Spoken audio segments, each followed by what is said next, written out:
এখন বাজে সকাল 8টা। এখন থেকে ব্লগটা শুরু করছি। আশা করি আপনারা সবাই ভালো আছেন। আমরা ভালো আছি। সকালবেলা রান্না, ছেলে কাজে যাবে, তাই রান্নাবান্না করছি। মোটামুটি কিছু টুকটাক করে দিই, ডাল করছি আর ডিম ভেজে দেবো, আলু ভেজে দেবো, ছেলে নিয়ে চলে যাবে। ডাল হয়ে গেছে, এবার ডিমটা ভেজে নিই।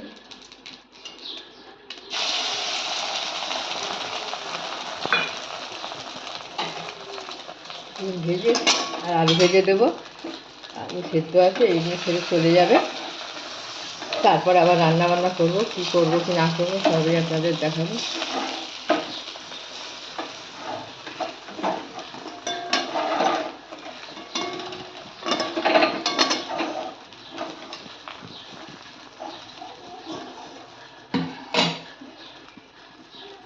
কারেন্ট নেই, প্রচুর গরম। এমনি তো খুব গরম, তার মধ্যে কারেন্ট নেই, কী অবস্থা আর বলা যাচ্ছে না। কাজ করতেও ঠিক ইয়ে লাগছে না।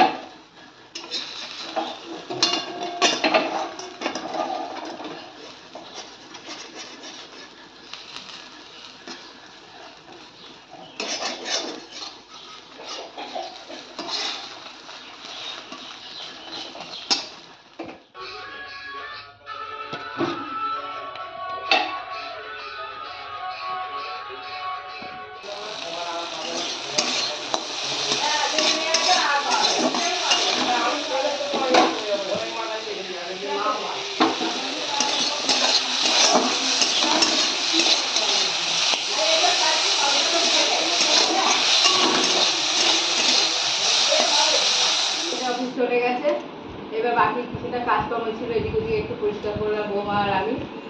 জামা কাপড় কাচবো, সব ভিজিয়ে টিজিয়ে রেখে সব এই যে চা আর পরোটা করেছিল, নিয়ে বসে গেছি চা পরোটা খেতে। আর রান্নাবান্না করবো, কালকে তো বলেছিলাম একটু করবো, করিনি, আজকে করবো। ছোলার ডাল নিয়ে এসেছি, ছোলার ডাল দিয়ে দুধুল করবো। আর আমাদের বাড়িতে কচু গাছ হয়েছিল, দুধ কচু গাছ, তা কালকে দেখি কটা এই লতি কটা হয়েছে ওখানে। হ্যাঁ, লতি কটা তুলে এনেছি, দেখি কেমন হয়, এগুলো কেটে কেটে রান্না করবো। আর চাটা খেয়ে নিই, সব কেটে কেটে গুছিয়ে নিই, তারপর রান্না আবার করবো, দেখি এগুলো রান্না করবো। আর বেশি কিছু করবো না, ডাল করেছি, তারপর ডিম ভাজা করেছি, আলু পেঁয়াজ দিয়ে ভাজা করে দিয়েছি, ছেলেকে নিয়ে চলে গেছে। আমার বাকিটা চাটা খেয়ে নিই, তারপরে এইভাবে রান্না করবো। তাহলে আপনারা প্রেসার কুকারে ছোলার ডাল সেদ্ধ বসিয়ে দিয়েছি, আর এখানে ধুদুল আছে, ধুদুল দিয়ে ছোলার ডাল দিয়ে আজকে রান্না করবো, কেমন করে করি আপনাদের দেখাবো। আর এখানে এখানে আছে কচুর লতি। আমি বাড়িতে কচু গাছ লাগিয়েছিলাম মেয়ের বাড়ি থেকে এনে, সেখানে অল্প একটু হয়েছে, তাই উঠিয়ে নিয়েছি, নিয়ে সেদ্ধ বসিয়ে দিয়েছি। একটু পেঁয়াজ দিয়ে করবো, ফেলে দেবো, তাহলে সেদ্ধ হতে পারে। ডালটা আমার সেদ্ধ হয়ে গেছে, নামিয়ে দেবো। খুব সেদ্ধ করবো না, হাফ সেদ্ধ করবো, গোটা গোটা থাকবে। তাহলে আমি কচুলতিটা করে নিয়ে পেঁয়াজ কাঁচা লঙ্কা দিয়ে করবো।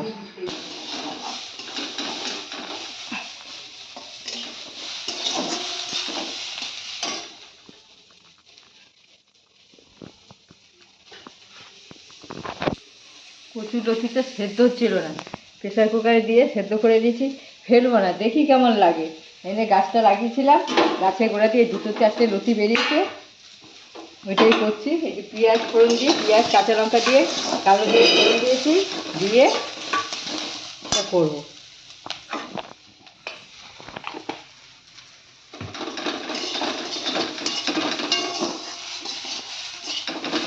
দেখি কেমন লাগে, আবার চুলকায় না কী করে, যার জন্য বেশি কিছু দিয়ে রান্নাবান্না করছি না, এটা করেই করবো। পেঁয়াজ কাঁচা লঙ্কা দিয়ে, কালো দিয়ে ফোড়ন দিয়ে করেছি। তাহলে রান্নাটা আমি করে নিই। তারপরে এই যে ডাল, ডাল আছে, ডাল হাফ সেদ্ধ করে রেখেছি, গোটা গোটা থাকবে। আর এই যে আছে ধুদুল, এটা দিয়ে করব। আমি কী করে করি আপনাদের দেখাবো। তাহলে আমি লতিটা করে নিই, তেল দিয়ে দেবো।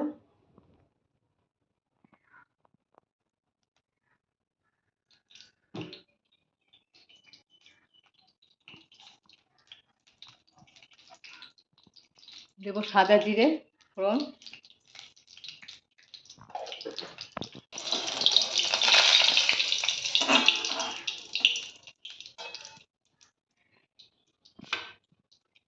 এর মধ্যে আমি কোনো মশলা টশলা কিছু দেবো না, কাঁচা লঙ্কা ফোড়ন দিয়ে সাদা জিরে দিয়ে করব।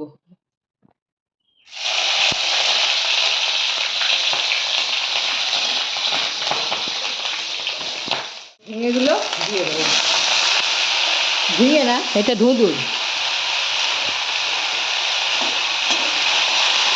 এবার আমি নুন দিয়ে দিলাম,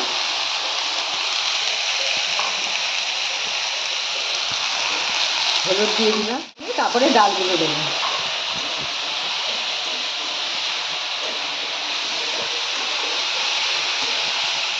কষিয়ে নিয়েছি, এবার আমি ছোলার ডালগুলো দিয়ে দেবো।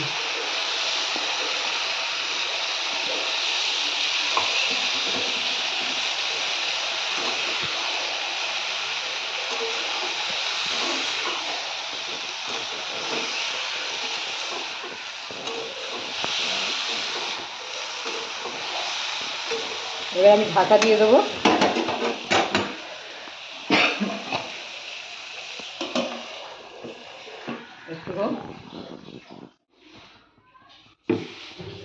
এখানে আমি নামিয়ে রেখেছি এটা। এইবার আমি আরেকবার এখানে ফোড়ন দেবো, অল্প করে তেল দেবো,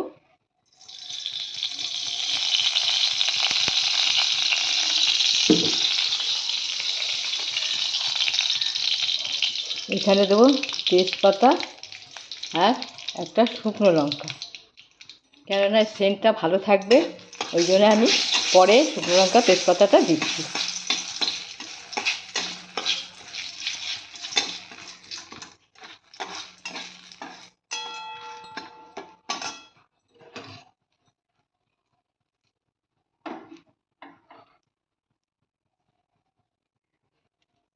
এবার আমি এটা ঢেলে দেবো।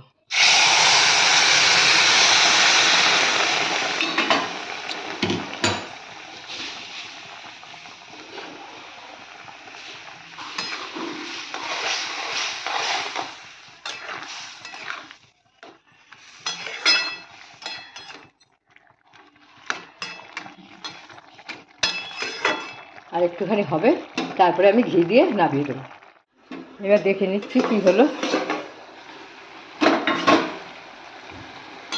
হয়ে গেছে আমার ধুঁদুল দিয়ে ছোলার ডাল দিয়ে ঘন্ট। এবার আমি একটু ঘি দিয়ে দেবো,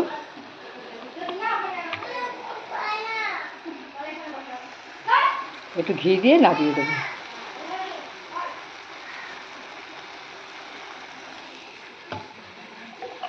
অল্প করে ঘি দিলাম, কেউ আবার ঘি খেতে চায় না তো বেশি।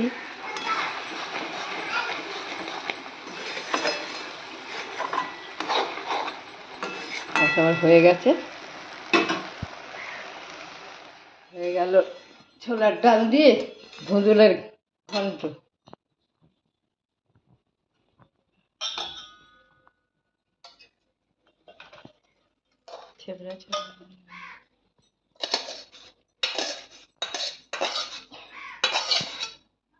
মাকে একটু দিয়ে দেবো, ওই জন্য নিরাশ করো, সোমবার না।